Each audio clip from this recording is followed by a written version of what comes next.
Hey everyone, today I'm going to take a calm, not fluff look at the ASETEK SimSports Forte Base Plus Wheel bundle, so you can decide if it actually fits the kind of racing experience you want. Link is in the description if you want to check the product details on Amazon.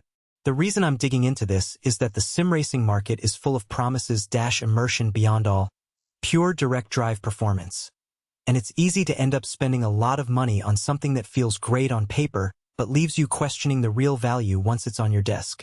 I've spent the past few weeks watching how the direct drive crowd sets up their rigs, reading the specs that ASETEK publishes, and looking at what people who actually own a wheel are saying about things like torque, noise, and how the unit fits into a home setup.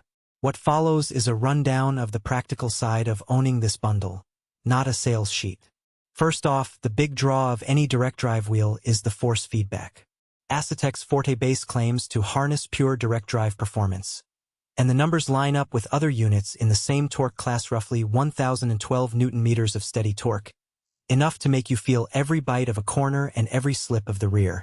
In real use, that translates to a noticeable difference when you're on a tight hairpin in Assetto Corsa or grinding a lap in e-racing.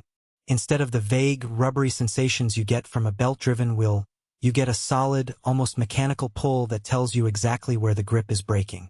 For drivers who spend hours fine-tuning braking points, that kind of tactile information can shave seconds off a lap and, more importantly, make the practice feel less like a video game and more like real driving. The wheel itself is built from a mix of carbon fiber, glass-reinforced plastic, and a few aluminum inserts where the spokes meet the rim. That combination gives it a decent weight, around 2.5 kg, so it doesn't feel floppy, but it's not as heavy as a full-metal racing wheel that can become tiring after a long session. The ergonomics are fairly standard: a shallow rim depth, a 900-degree rotation range, and a set of detachable paddle shifters that mount on the left side. The paddle placement works well for people who are used to an F1-style setup, but if you're more comfortable with a traditional stick shift or a 3-pedal footboard, you'll have to add those separately. The wheel's surface is a rubber-coated grip that feels good in both hot summer hands and colder winter sessions.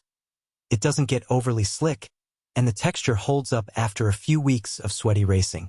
Now, let's talk about the hidden trade-offs. Direct drive units are notorious for being noisy, and the Forte is no exception. When you crank up the force feedback to a high setting, something many racers do for a more immersive feel, the motor can emit a whirring hum that's audible across the room. In a shared living space or a small apartment, that could be a nuisance, especially if you're racing late at night. It's not a deafening roar, but it's definitely louder than the faint vibrations you get from a belt-driven wheel. The good news is that the noise level is mostly tied to the torque setting, so you can dial it back without losing the core feel. Power consumption is another practical point. The Forte Base draws about 150 W under heavy load, which means you'll want a decent power supply if you're running a full-size rig with a seat, pedal set, and perhaps a triple monitor setup. Most modern gaming PCs can handle that, but if you're on a tight budget or using a compact case, you might need to upgrade your PSU to avoid tripping the circuit. The unit also needs a solid mounting surface. ASETEK sells a clamp that fits a typical racing cockpit, but the base itself is fairly heavy, around 12 kg, so you'll need a sturdy frame or a dedicated rig. Trying to bolt it to a flimsy desk will lead to wobble, which defeats the whole purpose of having precise feedback. From a software standpoint, the Forte integrates with the major Windows sim platforms via a standard direct input/SimX interface, and you'll find it shows up as a generic wheel in the game settings. The driver package is straightforward: a small installer that lets you calibrate the wheel, adjust the force feedback curve, and set up the paddle shifters.